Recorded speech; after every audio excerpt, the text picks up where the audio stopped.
Hello friends, it's Abhay Rampal from Excel. आज की video में हम तीन मेजर फैक्टर्स डिस्कस करेंगे।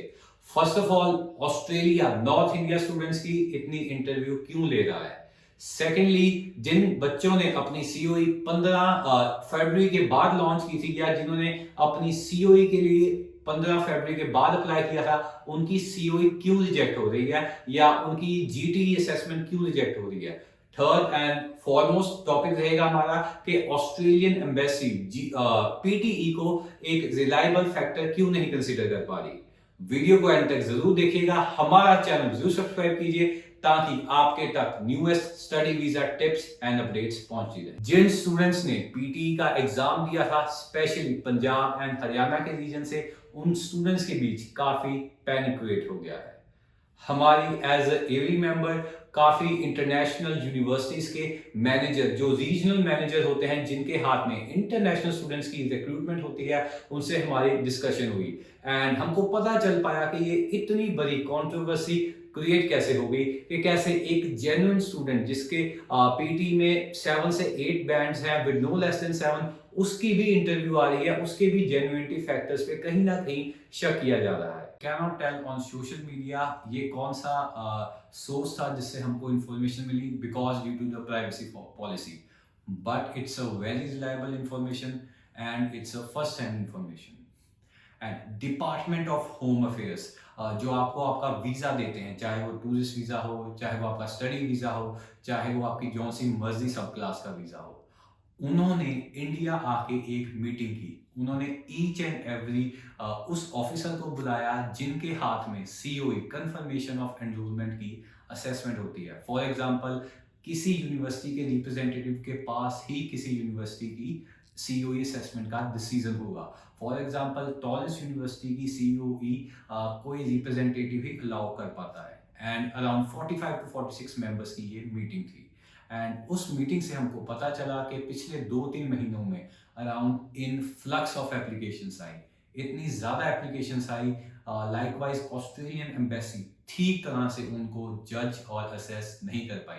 रिजल्ट ये हुआ, जो स्टूडेंट्स ने जो डॉक्यूमेंट्स लगाए थे उनके साथ, मतलब कोई किन्होंने फेक डॉक्यूमेंट्स लगाए थे, कईयों ने जेपटाइज डॉक्यूमेंट्स लगाए थे एंड उनका वीज़ा ग्रांट उन्हीं डॉक्यूमेंट्स पे आ गया। एंड इसी वजह से ही इवन स्टडी वीजा आने के बाद भी काफी स्टूडेंट्स के वीजास रिजेक्ट किए गए। सब के बीच में हमको एंड इवन ऑस्ट्रेलियन एम्बेसी को एक पैटर्न समझ आया। Students and consultants basically level 1 की यूनिवर्सिटीज को टारगेट कर रहे थे एंड लेवल 1 का जीटी क्राइटेरिया जो असेस करने का तरीका है, इतना रिगरस या इतना हाई नहीं है as compare to level 2 universities. So academically वो जरूर स्टूडेंट की प्रोफाइल चेक करते हैं, but when it comes to genuinity of PTE और फंड्स, उनकी चेकिंग प्रोसेस इतनी रिगरस नहीं है। और इसी का फायदा कुछ पर्टिकुलर एजेंट्स एंड कंसल्टेंट्स ने उठा के काफी फाइल्स लेवल 1 यूनिवर्सिटीज में लगा दी। रिजल्ट, स्टूडेंट्स की सीओई भी आ गई and even they got their visa grant. But 15 फरवरी के बाद या सेकेंड वीक ऑफ फरवरी में हम देख सकते हैं एकदम सीओई रिजेक्ट होनी शुरू हो गई। इवन जिन बच्चों को सीओई मिली थी एंड उनकी फाइल एम्बेसी में जाने वाली थी, उनकी सीओई भी कैंसिल कर दी गई। इस सब के बीच में एक पर्टिकुलर स्टेट जो इंडिया की है, उसके इंस्टीट्यूट की हाई लेवल ऑफ चेकिंग हुई इन ऑस्ट्रेलियन एम्बेसी। उस पर्टिकुलर इंस्टीट्यूट के जो फाइल्स लगी हुई थी एम्बेसी में, उनके academics out of the blue थे। एज इट इज आइल्स में उनके 8 थे उनके स्टूडेंट्स के with no less than 7 and PT में उनके 85 थे with no less than 65। But when university conducted their interview, their students were unable to utter a word of English. And result ये आया कि बहुत बड़े नेक्सस का खुलासा हो गया and they were able to जज के कहीं ना कहीं non genuine PT students apply कर रहे हैं, नॉन जेन्युइन आइल्स के स्टूडेंट भी अप्लाई कर रहे हैं। एंड ये रिजल्ट हुआ कि Australian education system as well as DHA, department of home affairs के सिस्टम ट्रिगर कर दिए गए। उसमें बताता रहता हूँ कि ऑस्ट्रेलिया का एजुकेशन सिस्टम या ऑस्ट्रेलिया की एम्बेसी बाकी कंट्रीज जैसी नहीं है। आप इसको कनाडा या यूके मत समझिए, इनके सॉफ्टवेयर हाईली डेवलप्ड हैं एंड दे कैन जज कि आपने कब फेक 12th आइल्स या अपनी ग्रेजुएशन लगाई है and even though funds also and इनके सिस्टम इतने हाईली डेवलप है, कोई भी फेक डॉक्यूमेंट्स ये स्कैन करते ही ऑटोमेटिकली स्टूडेंट को रिफ्यूजल पहुंच जाती है, इवन वीजा ऑफिसर के हाथ में फाइल आने से पहले।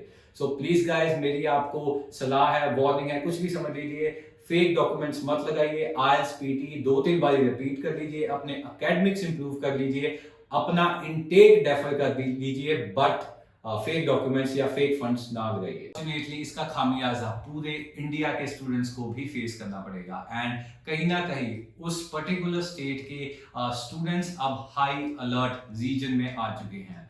अगेन प्लीज, अगर आपके पास जेन्युइन फंड्स नहीं है, वेट कर लीजिए, फंड्स ओल्ड होने दीजिए, तभी आप अप्लाई करें। एंड अगेन, अगर आप ऐसे अप्लाई करते हैं किसी एक स्टूडेंट की वजह से उस पर्टिकुलर कॉलेज तक की डिग्री गाइस बैन हो सकती है। So please apply with genuine documents. अगर आपके जेन्युइन डॉक्यूमेंट्स हैं, पढ़ाई में इतना गैप नहीं है, ऑस्ट्रेलिया का वीजा सक्सेस रेट ऑलमोस्ट 100% है गाइस। अगर आपने हल्की सी भी छेड़छाड़ की अपने डॉक्यूमेंट्स में, even Australia is so strict कि अगर आप LOR एंड MOIs में भी कोई भी फैब्रिकेशन करते हैं, your visa is absolutely refuse. And most of you guys knows कि अगर ऑस्ट्रेलिया का वीजा रिफ्यूज हो जाए तो आप कम से कम 1 साल तक अप्लाई नहीं कर सकते किसी भी कॉमनवेल्थ कंट्री में। हमारे ही ऑफिस में काफ़ी स्टूडेंट्स आते हैं, हमारे काउंसलर्स को कहते हैं, हमारे ब्रांच मैनेजर्स को कहते हैं कि सर एक बार आइल्स दे दिया, 2 बार आइल्स दे दिया, 4 बार आइल्स दे दिया, हमने 3 से 4 बार PTE कर लिया, हमारे स्कोर नहीं आ रहे, आप विदाउट आइल्स अप्लाई कर दो या फिर आप ही कुछ हमको रास्ता बता दो। अगेन गाइस प्लीज, आप ऐसी प्रैक्टिसेस करके ही इंडिया को इतने कम असेसमेंट लेवल में लेके आए हैं। बिफोर कोविड और even 2010 and 11 India assessment level 1 में था, तब कई एजेंट्स के पास वीजा अप्रूव अथॉरिटी भी थी।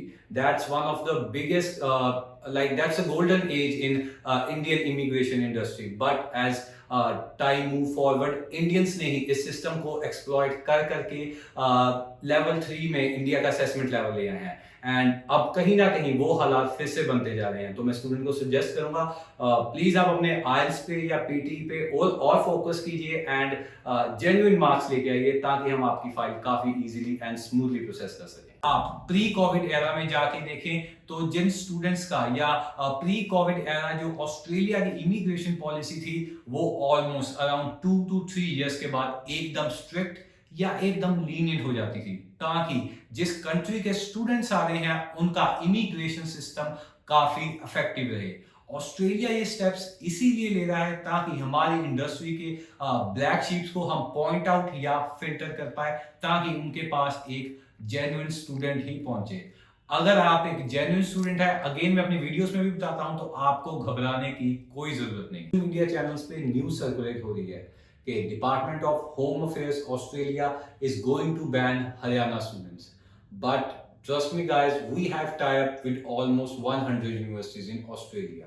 हमारी उनके साथ mails and telephonic regular conversations होती ही रहती हैं regarding student enrolment, and we ask them the same question, but they said हमको कभी भी स्टूडेंट के बोर्ड से, स्टूडेंट के प्लेस ऑफ बर्थ या उसका पासपोर्ट कौन सी स्टेट का है, उससे कोई फर्क नहीं पड़ता।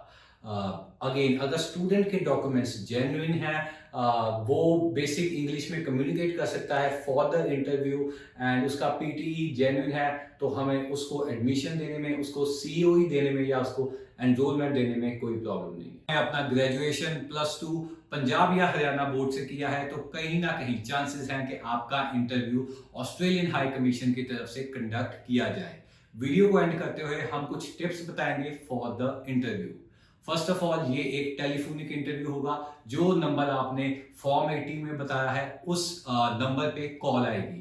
If they are satisfied with your interview, with in 2 to 3 hours में जो ईमेल आपने प्रोवाइड की है, उस पे आपको वीजा ग्रांट की मेल आ जाएगी in a form of PDF। If they are not satisfied with your interview, आपको जूम या स्काइप लिंक प्रोवाइड किया जाएगा और आपको वीजा ऑफिसर के साथ फेस टू फेस बात करके अपना इंटरव्यू कंडक्ट करवाना पड़ेगा।